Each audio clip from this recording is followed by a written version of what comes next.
Sungguh senang sekali kita berjumpa di hari Minggu, di hari ibadah ketika kita mengalami Tuhan bersama-sama. Mari kita buka di Kisah Para Rasul pasal yang ke-7, ayat 54 sampai dengan 60. Judul khotbah saya hari ini adalah Menang Seperti Kristus. Kisah Para Rasul pasal yang ke-7 ayat 54 sampai dengan 60. Perikopnya berjudul Stefanus dibunuh dan Saulus hadir. Ketika anggota-anggota mahkamah agama itu mendengar semuanya itu, sangat tertusuk hati mereka, maka mereka menyambutnya dengan gertakan gigi. Tapi Stefanus yang penuh dengan Roh Kudus menatap ke langit, lalu melihat kemuliaan Allah dan Yesus berdiri di sebelah kanan Allah. Lalu katanya, sungguh aku melihat langit terbuka dan anak manusia berdiri di sebelah kanan Allah. Maka berteriak-teriaklah mereka dan sambil menutup telinga serentak menyerbu dia. Mereka menyeret dia keluar kota, lalu melemparinya, dan saksi-saksi meletakkan jubah mereka di depan kaki seorang muda yang bernama Saulus. Sedang mereka melemparinya, Stefanus berdoa katanya, "Ya Tuhan Yesus, terimalah rohku." Sambil berlutut ia berseru dengan suara nyaring, "Tuhan, jangan tanggungkan dosa ini kepada mereka." Dan dengan perkataan itu meninggallah ia. Hari ini saya ingin bercerita tentang seorang yang namanya Stefanus. Stefanus adalah seorang yang dipilih bersama dengan 7 orang untuk melayani orang miskin dan janda-janda. Stefanus adalah orang yang penuh dengan Roh Kudus, penuh dengan karunia dan mengadakan tanda dan mujizat. Dan Stefanus adalah orang yang luar biasa, tapi pada kenyataannya Stefanus sama seperti kita, yaitu manusia biasa. Dan Stefanus ketika dia melayani pada waktu itu semuanya baik-baik saja. Tidak ada yang terjadi, semuanya tetap baik-baik. Sampai ada beberapa jemaat Yahudi yang disebut orang Libertini. Mereka bermufakat, mereka menghasut Stefanus bahwa Stefanus sudah menghujat Allah dan Musa. Bahkan seluruh jemaat itu juga mengadakan suatu kegerakan untuk menyergap Stefanus. Hingga dia membawa ke mahkamah agama dan membawa banyak saksi palsu hanya supaya Stefanus itu bisa dihukum. Kita bisa melihat Stefanus inilah martir pertama. Dalam kisah ini di ayat 54 dikatakan dengan jelas bahwa sangat tertusuk hati mereka. Inilah sebuah kisah, adalah contoh nyata mengenai rasa murka, kemarahan, kebencian. Seperti itulah keadaan kita ketika kita mengikut Kristus dan ketika dunia tidak setuju dengan kita. Ketika kita sudah memilih bahwa kita mengikut Kristus, kita tahu bahwa kita harus mengalami penderitaan. Kita harus tahu bahwa apa yang dialami Stefanus, kita pun dalam tanda kutip harus mengalami itu. Dan dikatakan sangat tertusuk hati mereka. Itu terjemahan sesungguhnya. Hati mereka itu seperti digergaji. Hati mereka begitu sangat marah. Hati mereka itu sangat tidak terima dengan apa yang dilakukan oleh Stefanus. Dan dalam situasi yang seperti itu, kita mengerti dalam situasi yang seperti Stefanus hanya sendiri. Dan dalam situasi yang tidak seideal itu, kita tahu bahwa Stefanus tidak mengerti bahwa dia akan dihukum mati. Stefanus tidak mengerti bagaimana dia akan mati. Tapi yang saya percaya, Yesus mengerti semua apa yang terjadi dalam hidup kita di depan. Maka dari itu di ayat ke-55 dan ayat ke-66, Tuhan mengerti sebelum Stefanus menghadapi ujian yang paling besar dalam hidupnya, dia memberikan kekuatan dan penghiburan mulai perjumpaan dengan Yesus. Bukankah tema bulan ini kita mengalami perjumpaan dengan Tuhan? Mengalami perjumpaan dengan Tuhan. Ketika saya merenungkan ayat ini di ayat 55 sampai 50, ada banyak orang yang di sana, ada banyak orang yang di sana. Tapi hanya Stefanus saja yang melihat dan mengalami perjumpaan dengan Yesus. Hanya Stefanus saja yang mengalami kemuliaan. Hanya Stefanus saja yang mengalami perjumpaan dengan Tuhan. Saya percaya bahwa ketika kita mengalami perjumpaan dengan Tuhan, ada hadirat Tuhan, ada kekuatan Allah, ada iman yang diteguhkan bahwa kita itu tidak sendirian, kita itu bersama dengan Yesus. Yang percaya katakan amin. Dan saya suka sekali dengan respon dari seorang namanya Stefanus ini. Ketika keadaan yang chaos, keadaan yang kacau, Alkitab berkata dengan jelas, dia tidak melihat keadaan itu, tapi dia melihat ke arah Yesus. Tidak melihat kepada berapa banyak orang yang memusuhi dia, berapa banyak orang yang membenci dia, tapi Alkitab berkata dengan jelas, dia hanya melihat Yesus. Karena yang saya tahu, ketika kita mengalami jamahan Allah, ketika kita mengalami penghiburan dari Allah, ketika kita mengalami perjumpaan dengan Allah, saya percaya bahwa ada kekuatan yang sungguh-sungguh besar dalam hati kita untuk kita bisa melawan seluruh dunia. Yang percaya katakan amin. Bahkan saya tahu keadaannya tidak ideal. Stefanus tidak ada di dalam gereja, Stefanus tidak ada di dalam CG, Stefanus berada di tempat di mana saya tidak tahu. Tapi itu tidak menjadi halangan bagi Yesus untuk mengalami perjumpaan dengan anak-anaknya. Apapun, dimanapun kita, dimanapun keadaan kita, apapun yang terjadi dalam hidup kita, saya percaya bahwa itu tidak menjadi penghalang antara kita dengan Yesus. Yang percaya katakan amin. Dan ketika saya menyimpulkan apa yang terjadi di hidup Stefanus ini, mengalami perjumpaan Tuhan secara pribadi pasti mendatangkan berkat. Dan berkat yang Tuhan berikan tidak selalu berarti uang atau kenikmatan dunia, tapi itu juga berarti salib dan air mata. Yang siap mengalami penderitaan bisa angkat tangan. Haleluyanya Pastor Yusuf. Betapa mulia hati Pastor Yusuf. Siapa yang siap mengalami berkat Tuhan bisa lambaikan tangan. Haleluya. Dan ketika dia mengalami perjumpaan dengan Yesus, apakah selesai? Tidak. Justru ketika Stefanus mengalami perjumpaan dengan Tuhan, mulailah penderitaannya. Salah satu penderitaannya adalah, saya bayangkan ketika ada seorang seperti Stefanus yang bersaksi. Contoh di CG atau di ibadah, tiba-tiba orang tersebut mengalami kemuliaan seperti yang dialami oleh Stefanus. Bagaimana perasaan Bapak Ibu Saudara semuanya? Kalau di CG tiba-tiba di Zoom, sebentar Pak, saya melihat Yesus duduk di sebelah kanan Allah. Bagaimana kemudian CG-nya? Saya percaya bahwa kita semua akan berhenti sejenak dan kita itu akan mendengar sharing dari Bapak yang mengalami Kristus ini. Kenapa? Itu hal yang supranatural dan ajaib. Saya tahu bahwa ketika Stefanus mengalami hal seperti itu, seharusnya orang-orang di sekitarnya, orang-orang yang menyiksa Stefanus itu bertobat. Setuju atau tidak Bapak Ibu? Seharusnya orang yang melihat bagaimana Stefanus melihat dan melihat anak Yesus bertata, anak Allah itu bertata. Seharusnya mereka berhenti sejenak dan mereka melihat, Stefanus adalah orang yang benar. Tapi Alkitab berkata dengan jelas, dia menutup telinganya, dia tidak peduli. Padahal sebelum itu, perikopnya Petrus ketika Petrus berkhotbah, ketika dia sharing, banyak orang mengalami pertobatan, banyak orang mengalami jamahan Tuhan dan mereka semuanya kembali dan harus dibaptis. Tapi kenapa kok Stefanus tidak? Kenapa kok Tuhan hanya diam saja? Ketika saya renungkan firman ini, saya menemukan bahwa jangan bandingkan hidup kita dengan orang lain. Berapa banyak di antara kita yang sering, aku sudah mengikut Yesus, seharusnya aku diberkati sama seperti si A. Seharusnya aku diurapi sama seperti si B. Seharusnya CG harus mengalami multiplikasi seperti si D. Kenapa kok Tuhan hanya diam saja? Bukankah itu pertanyaan yang besar di hati Stefanus? Saya juga merasakan seperti ini, bukan karena saya salah atau berdosa. Saya melakukan ini semua yang terbaik yang seperti saya bisa. Tapi kenapa kok Allah seakan-akan diam dan tidak mengadakan mujizat?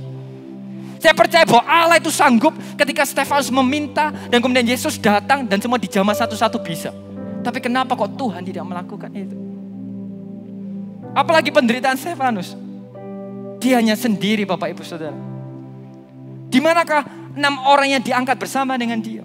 Di manakah pemimpin-pemimpin rasul-rasul yang sudah mengangkat dia?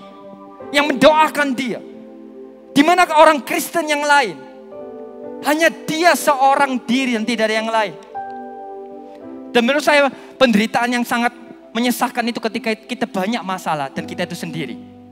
Benar Bapak Ibu Saudara? Kita tidak tahu mau sharing ke siapa. Kita tidak tahu kita mau mengadu ke siapa. Dan itu yang dialami Stefanus. Dan ini bukan penderitaan yang bukan tidak nyata, tapi ini sungguh nyata. Bayangkan Bapak Ibu Saudara, kita dikepung oleh seluruh orang di perumahan kita atau di kampung kita dan kita hanya sendiri. Itu tidak mudah Bapak Ibu Saudara. Saya pun saya bayangkan hidup saya seperti Stefanus itu sangat menakutkan. Badan saya sudah kecil, dikepung semua orang perumahan. Dan mereka bukan baik-baik, mereka marah-marah. Dan saya sendiri. Dan bukan itu saja. Dia harus diseret keluar kota. Ini penderitaan yang nyata. Bukan hanya kita dosa atau tidak. Tapi ini penderitaan nyata. Yaitu dia harus diseret keluar kota. Diseret keluar kota kenapa? Karena dia tidak layak berada di kota suci yaitu Yerusalem. Dan diseretnya pun tidak baik-baik. Ayo Stefanus, tidak. Dia diseret oleh orang banyak. Dan pada akhirnya dia harus dilempari oleh batu. Mereka harus melepas jubahnya. Karena kalau melempar batu pakai jubah itu kurang afdol. Kurang enak lemparannya. Dan mereka melepas itu dan dia mulai lempari Stefanus. Bapak Ibu Saudara, Stefanus adalah contoh.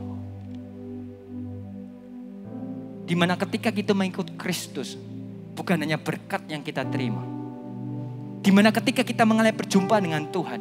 Kemuliaan tidak selalu identik dengan popularitas. Kemuliaan Tuhan tidak selalu identik dengan jumlah rekening yang bertambah. Kemuliaan Tuhan tidak selalu identik dengan jabatan yang dipromosikan. Tapi kemuliaan juga bisa berarti apa sih? Kita mengalami penderitaan. Alkitab berkata di 1 Petrus pasal yang keempat ayat ke-16 dikatakan, tetapi jika ia menderita sebagai orang Kristen, maka janganlah ia malu. Melainkan hendaklah ia memuliakan Allah dalam nama Kristus itu. Bukannya memandang sekitar untuk melarikan diri atau menyangkal Yesus. Bukannya tambah marah-marah kepada Tuhan Yesus. Bukannya tambah marah-marah kepada gereja. Bukannya tambah menyesal karena dia mengikut menjadi seorang Kristen. Tapi dia tahu ketika dia mengikut Yesus, ketika dia tambah menderita, dia tambah semakin memuliakan Allah. Buktinya apa? Respon di ayat ke-59 ayat 60 dikatakan, inilah respon dari seorang Stefanus. Alkitab berkata dengan jelas, sedang mereka melempari Stefanus, Stefanus itu berdoa. Ajaib. Sedang mereka melempari, ketika mereka dilempari, ketika Stefanus dilempari oleh mereka, oleh batu-batu yang besar, oleh batu-batu yang kena ke badannya. Apa yang dilakukan Stefanus? Stefanus berdoa. Halo. Stefanus berdoa dan berkata, ya Tuhan Yesus, terimalah rohku. Dia masih menyebut, ya Tuhan Yesus. Tidak ada kecewaan di sana, tidak ada kemarahan di sana. Dia bakal menyebut, ya Tuhan Yesus. Betapa dia masih kenal Yesusnya, betapa dia masih berkata, Yesus itu baik, Yesus itu masih luar biasa.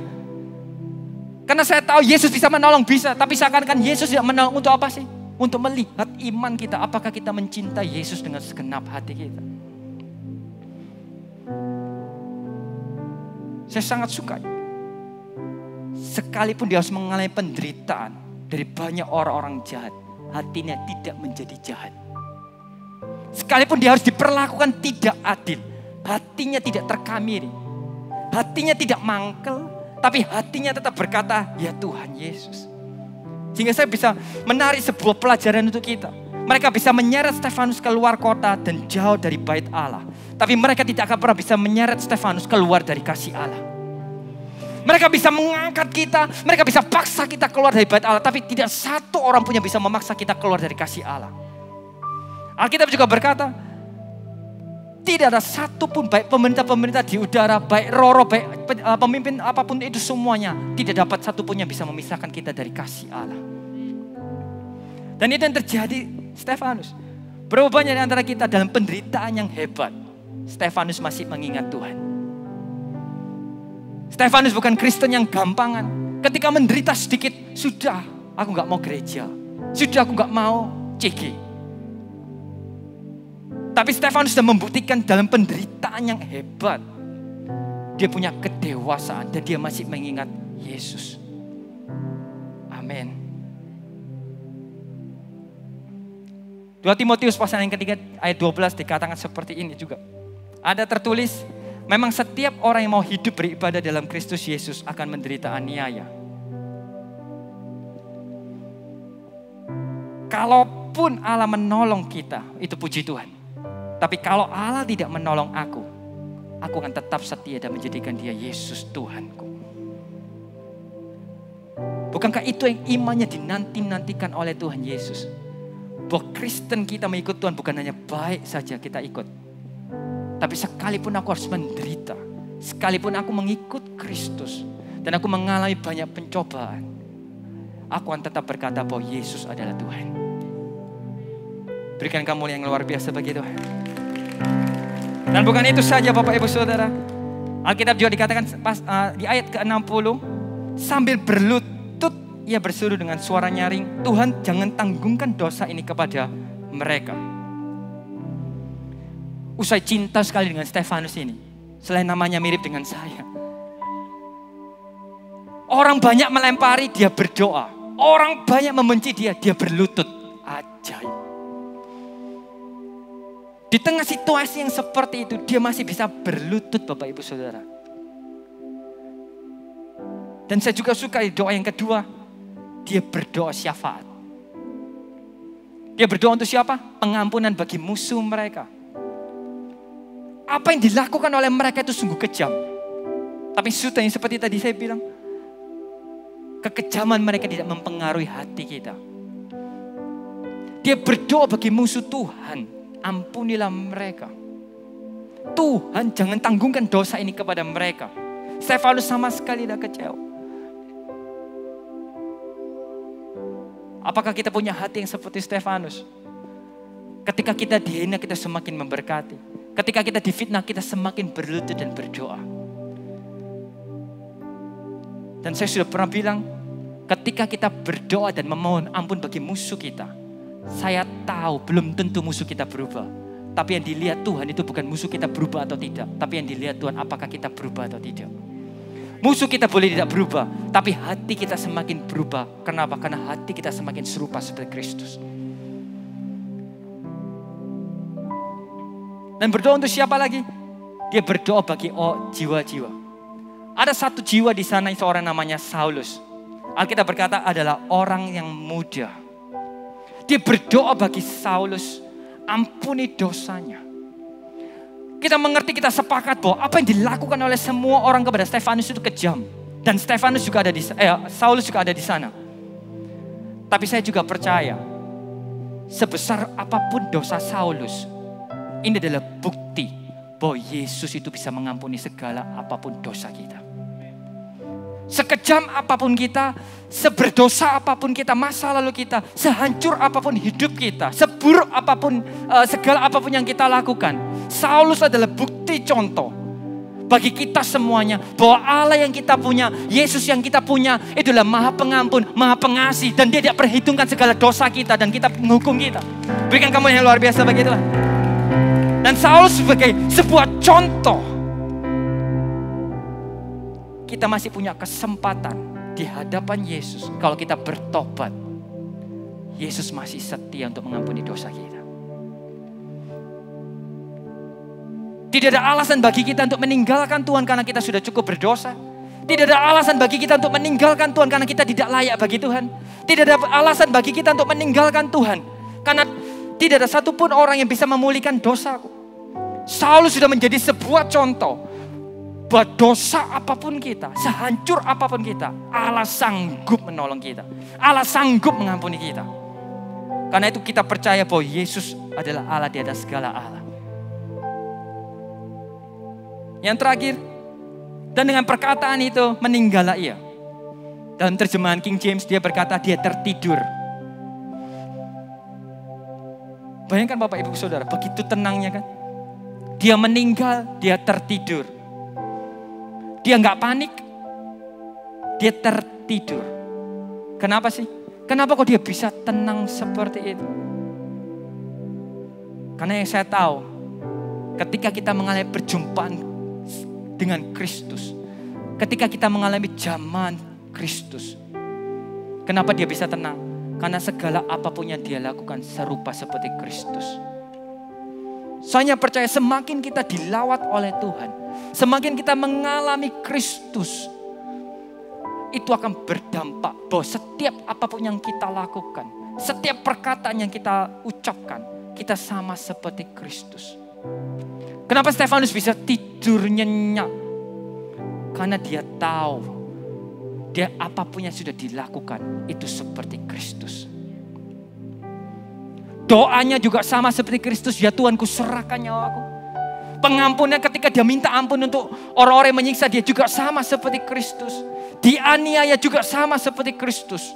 Bukankah itu kebanggaan kita selama kita hidup?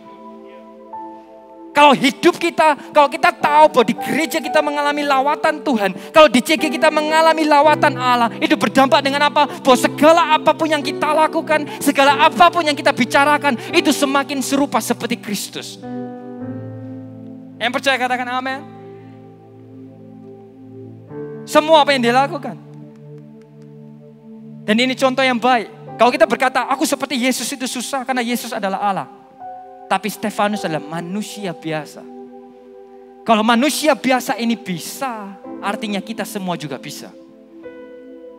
Yang percaya katakan amin. Mari kita bangkit berdiri, PAW bisa maju. Dan saya akan tutup dengan ini.